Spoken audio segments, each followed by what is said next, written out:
संपूर्ण संख्या, abundant number, deficient number, what is abundant number, what is perfect number, क्या होता है। देखिए दोस्तों, आज आपके सामने पेश करता हूँ। तुम्हें अपना बनाने की कसम खाई है। हेलो दोस्तों, कैसे हैं? आपका स्वागत है आपके स्मार्ट क्लासेस यूट्यूब चैनल पे। आज मैं आपको नंबर्स के डेफिनेशंस के बारे में, कुछ इंपॉर्टेंस नंबर्स के बारे में, स्टैंडर्ड फॉर्म ऑफ नंबर के बारे में बताने जा रहा हूं। ध्यान से देखिएगा। जैसे देखिए, सम संख्या, विषम संख्या आप जान चुके हैं। सम संख्या का मतलब होता है जिसमें 2 से भाग लग जाना चाहिए। तो क्या है, आप 2 से भाग देने जाइएगा? नहीं। जिस संख्या की इकाई अंक अर्थात पहली अंक उस संख्या का अगर 0, 2, 4, 6, 8 में से कोई एक रहे तो वह सदैव 2 से विभाजित होगी और दैट्स नंबर इवन नंबर, सम संख्या हो जाएगी। इसी प्रकार जिसमें 2 से भाग नहीं लगेगा तो 2 से भाग देने की जरूरत नहीं है। जिस संख्या के इकाई अंक 1, 3, 5, 7, 9 में से कोई एक अंक आ जाए इकाई स्थान पर तो वह संख्या सदैव 2 से विभाजित नहीं होती है, लेकिन हमेशा शेषफल 1 आती है विभाजित कीजिएगा तो। इसलिए विषम संख्या का गुण का पालन करते हुए उस नंबर को हम विषम संख्या कहते हैं। समझे? तो ध्यान दीजिएगा, ये पहचानने का नियम हो गया कि कभी भी, और ये आपको ध्यान में रखना है, सम हो या विषम हो, लगातार में लेंगे तो 2 लगातार सम या 2 लगातार विषम का सदैव अंतर 2 का ही डिफर पे रहता है, 2 के अंतर पे रहते हैं। ध्यान देना है।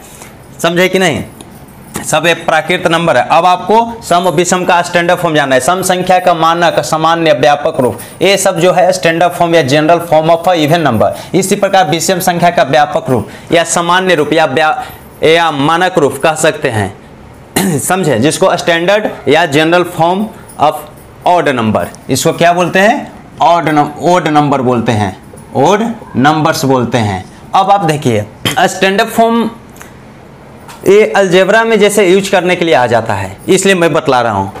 कहीं कहीं ऑब्जेक्टिव में भी दे दिया जाता है, लेकिन आप गौर से ध्यान दीजिएगा दोस्तों।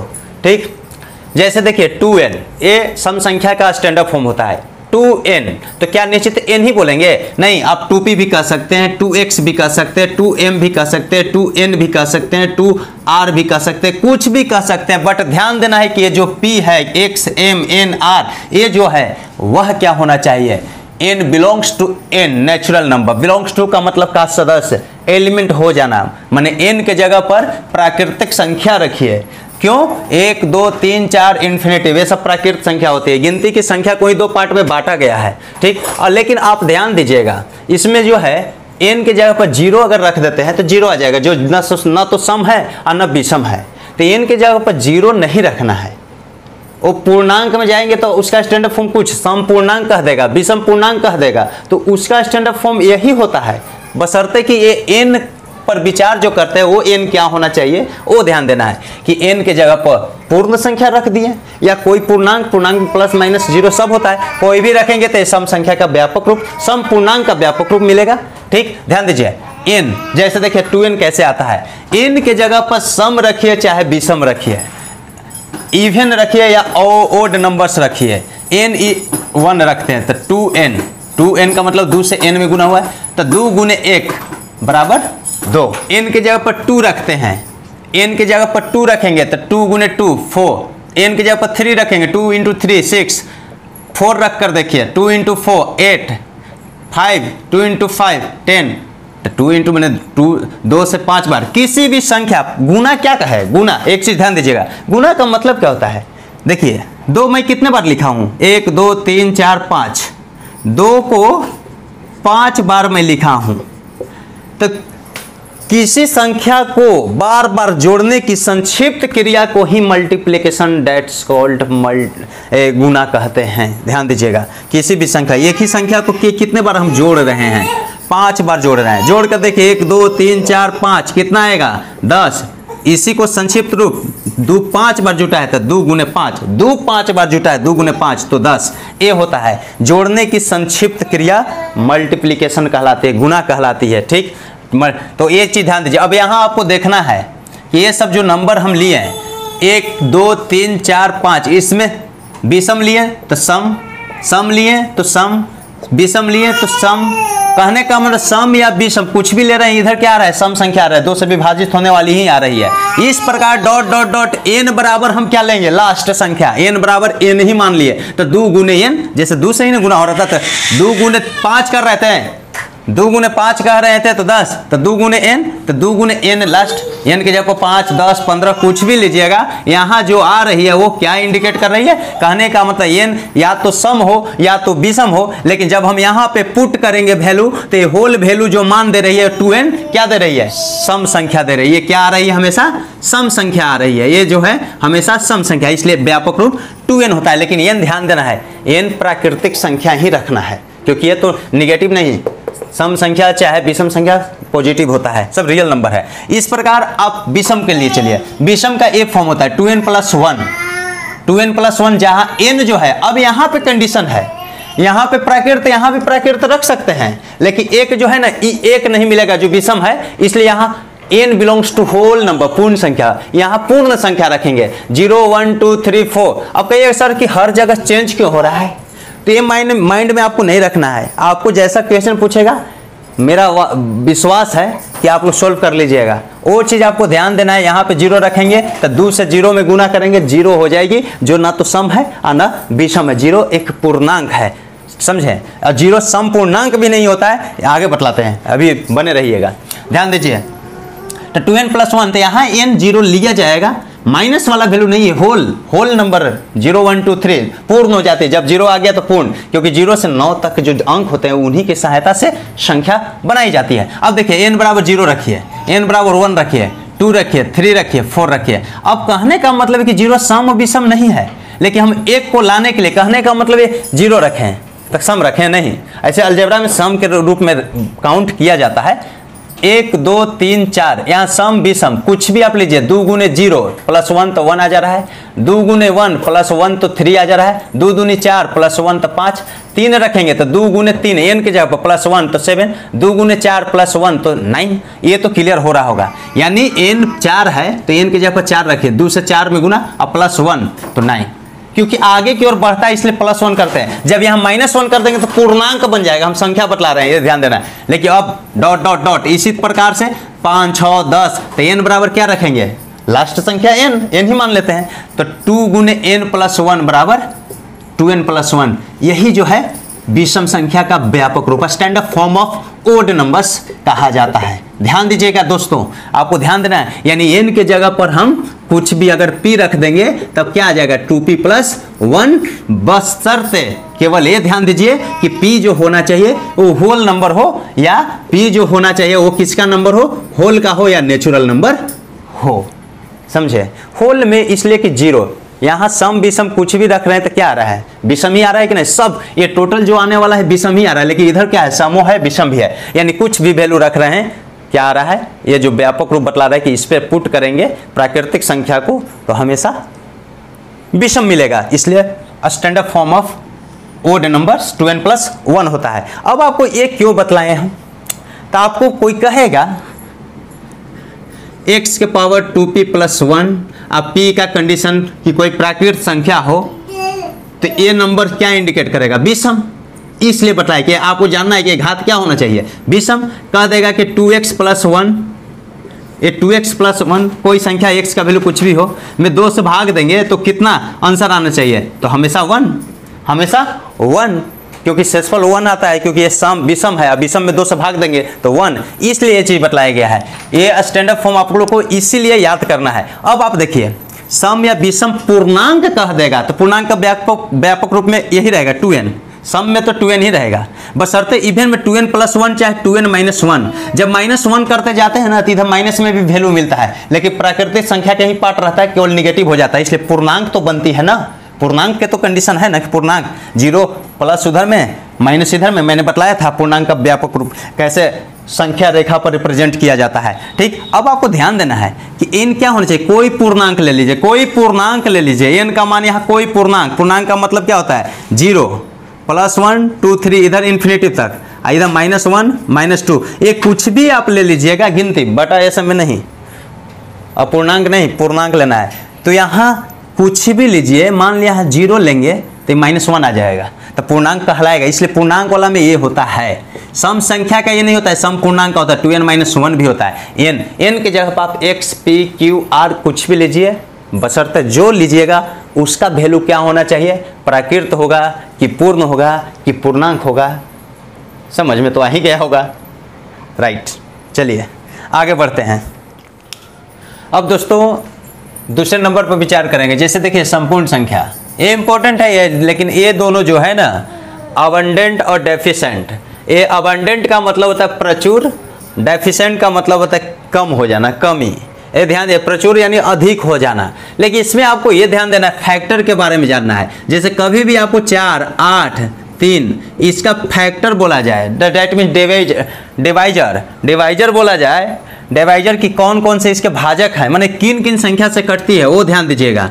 जैसे 4 को काटने वाला 1 है, 1 से भाग लग जाएगा, 2 से लग जाएगा, और स्वयं से तो सब संख्या कटती है, यह भी स्वयं से तो कटेगी ही, उसके बाद 2 से भी कटेगा और 4 से। तो ये सब एक क्या है, इसका डिवाइजर है। क्या है? डिवाइजर है, भाजक है, गुणनखंड है, फैक्टर है। यानी 1 is a factor of 8, 2 is factor of 8, 4 is factor of 8, 8 is factor of 8, 1 और 3 इस ऐसे फैक्टर को फाइंड किया जाता है। लेकिन इसमें ये नंबर आप जहां पढ़ रहे हैं, इसमें स्वयं जो काटने वाली फैक्टर होती है उस पर विचार नहीं करना है। पहला बात सुन लीजिएगा, जो भी डेफिनेशन कहता है, ऐसे ये दोनों पढ़ने की जरूरत नहीं है, लेकिन आप जब नंबर को डिवाइड किए हैं तो मैं सोच रहा हूँ कि इसको भी बता ही दूँ, ध्यान दीजिएगा।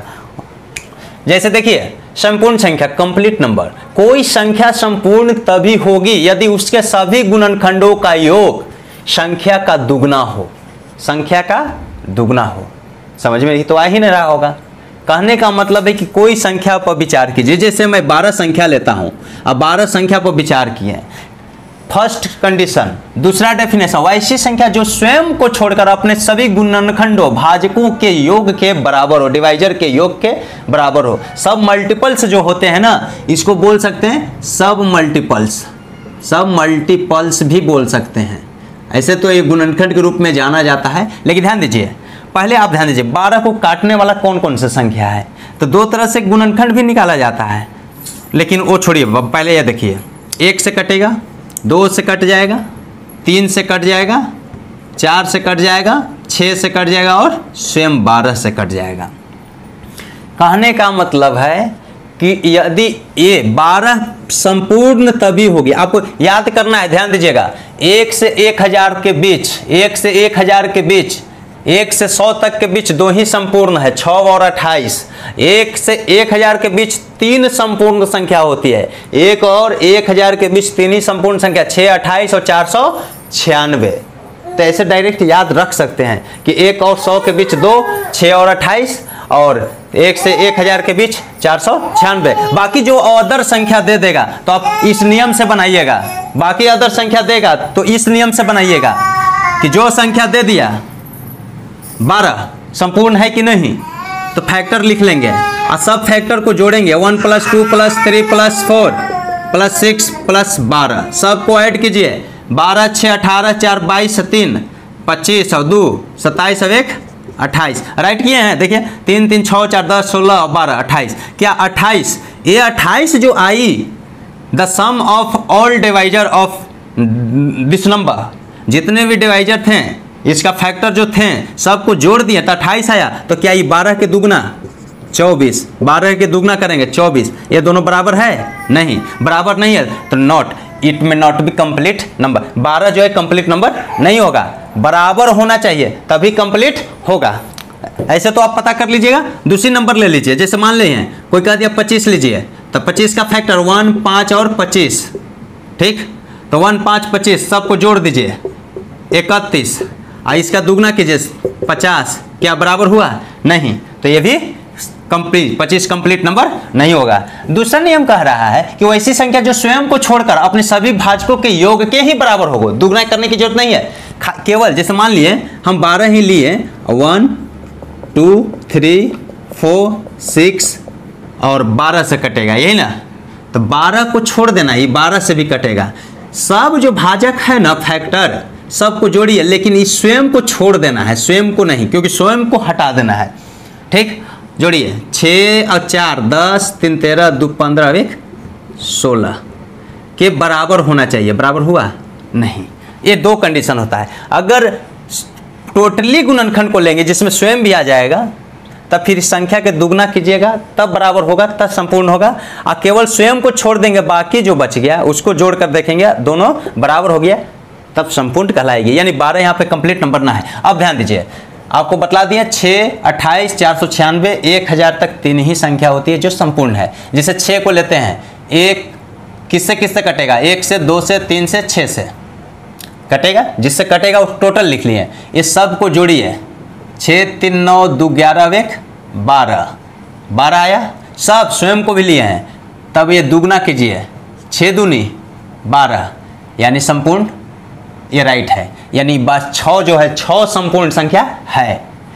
दूसरा कंडीशन से, और 6 को मैं ऐसे भी देख सकता था, 1 लिए, 2 लिए, 3 लिए और 6 होता है, ये 6 को हटा देंगे, स्वयं को नहीं लेंगे, तब केवल जोड़ेंगे, दुगना करने की जरूरत नहीं। 3 और 2 5 और 1 6। कहने का मतलब है स्वयं को लेकर अगर भाजक हम चलेंगे तो जोड़ेंगे ना, तो संख्या के दुगना, यानी ये जो संख्या रहेगा उसका दुगना के बराबर होगा। और स्वयं वाला हटा देंगे भाजक को, तो केवल योग के बराबर हो जाता है, योग के बराबर हो जाता है। ठीक, क्लियर हो रहा होगा। 28 को लीजिए, 1, 2, 4, 7, 14 और 28 से कटता है।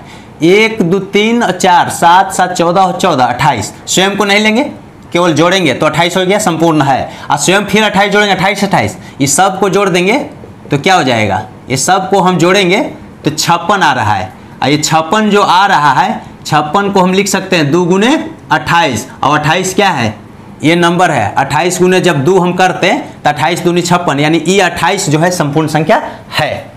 और स्वयं को 28 को नहीं हटा देंगे तो दुगना करके नहीं देखना है, जो भाजक है उसको केवल जोड़ेंगे और बराबर हो जाएगा। इसी प्रकार इसको देखिए, ये सब को जोड़िए, ये सब को जोड़िए, ये सब को जोड़िए, जो भी आएगा संख्या के दुगना के बराबर होगा। हम जानते हैं 496 है ना, 496 का हम दुगना जांचने के लिए कर दे रहे हैं, जोड़ने के जोड़कर आप देख लीजिएगा, यहाँ जोड़िए, जोड़ सकते हैं, जोड़ सकते हैं। 6 2 8, 6 दूनी 12, 18, 1 19, 4 दूनी 8, 1 9, ठीक ना। 998 आएगा यहाँ पे।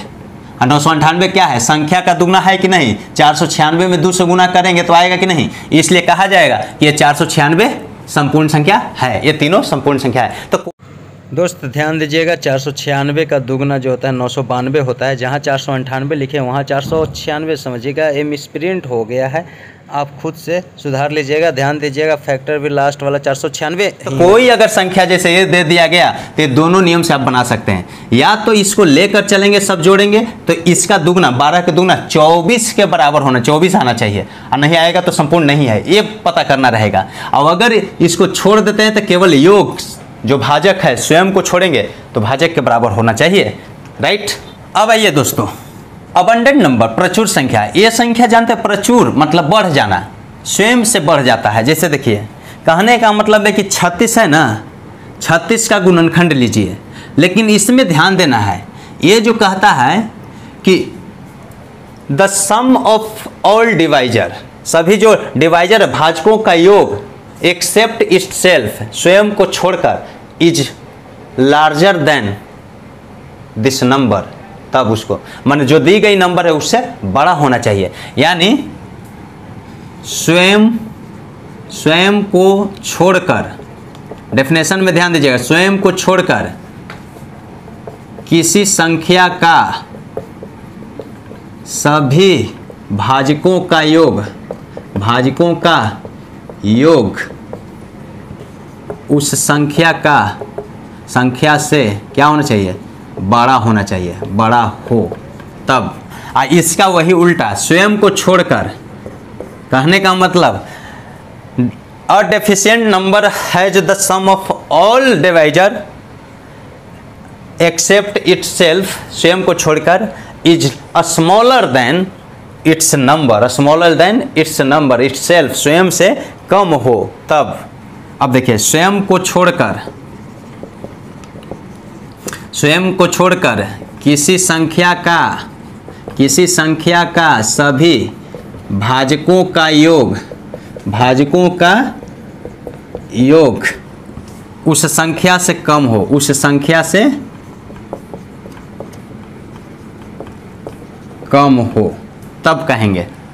जैसे देखो, आपको ऐसे नहीं, मान लीजिए कोई नंबर देगा कि ये है अबंडेंट या डेफिशिएंट, जो है नंबर देगा, आपको याद नहीं करना कि ये बहुत सारे होंगे।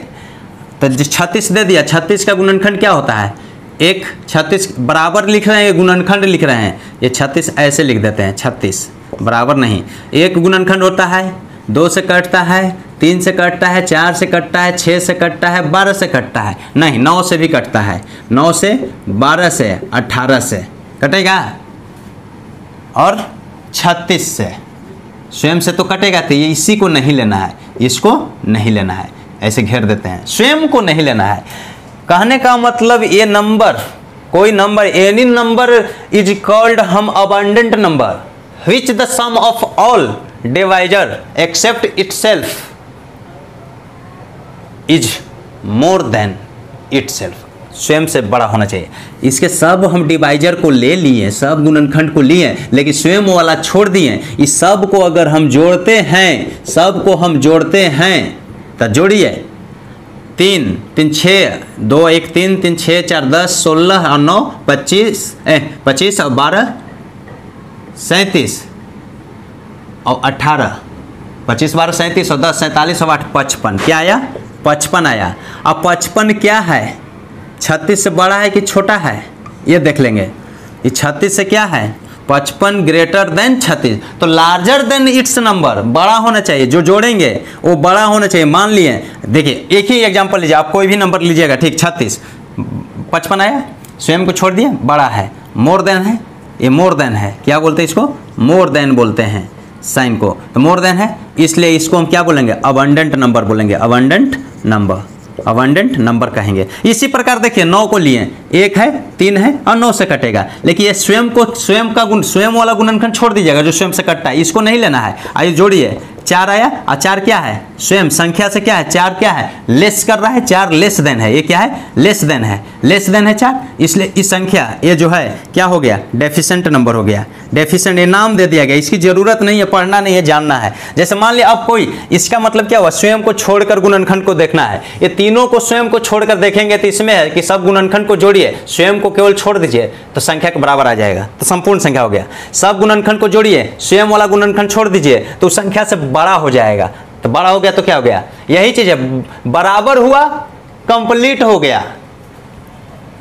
बड़ा हुआ गुणनखंड सब स्वयं को छोड़ना है, तीनों में स्वयं को छोड़ना है, तीनों में आप स्वयं को छोड़ दीजिए, बराबर हो गया जोड़ने पर तो कंप्लीट हो गया, और बड़ा हो गया, प्रचुर हो गया, अबंडेंट, और लेस कर गया, डेफिशिएंट, कम हो गया, सबको जोड़ेंगे कम हो गया। इस प्रकार एक कंप्लीट नंबर जो है डिवाइड किया 3 पार्ट में, जिस नंबर को कहते हैं वन ऑफ देम संपूर्ण कंप्लीट संख्या, abundant second of them abundant number प्रचुर संख्या, and third of them deficient number जिसको हम कमी संख्या बोलते हैं, जिसको हम कमी संख्या कहते हैं। तो यही चीज ध्यान देना है। जैसे कोई एग्जांपल दे दिया गया कि 15 क्या है, 15 क्या है, ये तीनों में से ये नंबर को बताइए, 15 क्या है भाई। दोस्तों कमेंट जरूर कीजिए और सब्सक्राइब जरूर कीजिए दोस्तों, ताकि आप सब्सक्राइब ही करके नहीं, उसको बेल आइकन को प्रेस कीजिएगा, ताकि सबसे पहले वीडियो आपको, मेरा वीडियो सबसे पहले आपको मिलना चाहिए। दोस्तों 15 क्या है, 15 का किससे कटता है, 1 से कटता है, 3 से कटता है, 5 से कटता है, और साथ में 15 से कटता है। ये 15 के न लेंगे, हटा देंगे, स्वयं वाला हटा देंगे, यानी स्वयं को हटा दिए, बच गया क्या, 1 बचा, 3 बचा, अब 5 बचा। ये तीनों को जोड़ेंगे, 5 3 8 1 9, बस जोड़ना है, रुक जाना है, और जोड़कर रुकेंगे, देखेंगे अगर ये दोनों बराबर आया तो संपूर्ण है। अगर ये संख्या बड़ा हो गया योगवा से, संख्या अगर योग छोटा हो गया, योग छोटा हो गया तो डेफिशिएंट है, योग छोटा हो गया डेफिशिएंट नंबर है, और योगवा बड़ा हो गया तो अबंडेंट है। कहने का मतलब ये देखिए 15 और 9 में कौन बड़ा है, ये 9 क्या है, जो रिजल्ट मिला है कि जोड़े तो 9, लेस हुआ, बराबर होता है तो कंप्लीट, लेस हुआ तो डेफिशिएंट, ये लेस हो गया 15, इसलिए नंबर क्या होगा, डेफिशिएंट, कमी नंबर हो जाएगा, डेफिशिएंट नंबर हो जाएगा। मोर होता, बड़ा होता था अबंडेंट नंबर। पता चल गया है कि मेरे को विश्वास है आप लोग इस बात को समझ गए होंगे। थैंक। एक बात और ध्यान दीजिए दोस्तों, इस प्रकार आपको एक बात और ध्यान दीजिए दोस्तों, इस प्रकार आपको यह पता चल गया कि जो प्राकृतिक संख्या ली गई, जीरो को तो विचार नहीं करना है बकलोलवा के, है तो बहुत इंपॉर्टेंट चीज़, लेकिन ये सब में आने के सवाल नहीं लेता है। अब जीरो को गुणनखंड कहेगा तो जीरो में तो सब संख्या से भाग लगेगा। 0/0 लिखिएगा तो इसका मतलब अनडिटर्मिनेंट फॉर्म हो जाता है। 0/1, 0/2, 0 तो जीरो ही आ जाएगा हर जगह बराबर। तो संपूर्ण कह देंगे, नहीं हो जाना चाहिए था इसको संपूर्ण।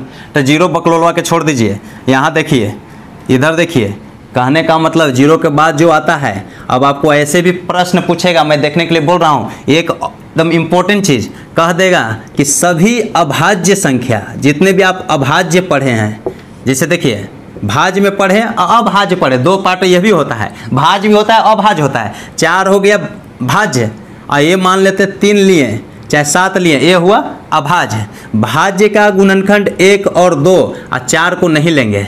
ये जोड़कर देखिए कितना है, स्वयं को नहीं लेना है किसी भी। 1 और 3 स्वयं को नहीं लेना है, 1 और 7 स्वयं को नहीं लेना है। ठीक, अब आपको ध्यान है सभी भाज्य संख्याएं, मान लिए यहाँ पे भाज्य में हम लिए 12, 1 2 3 4 6, 6 4 10 3 13 2 15 1 16, ये सबसे कट रहा है। कहने का मतलब कि भाज्य वाला में लिए तो ये छोटा भी योग आता है, बड़ा भी आता है। इट्स क्लियर, कहने का मतलब है। लेकिन अभाज्य लीजिएगा, कोई भी 37 अभाज्य है, एक और स्वयं से कटता है। तो एक और जब स्वयं से कटता है तो हमेशा इसका जो ये नियम में चलेंगे तो एक को अगर एक ही रहेगा, ये हमेशा डेफिशिएंट नंबर हो जाती है। सभी अभाज्य संख्याएं डेफिशिएंट नंबर होती है, डेफिशिएंट नंबर होती है। अब कहिएगा कि सर तो भाज्य वाला क्या होता है भाई?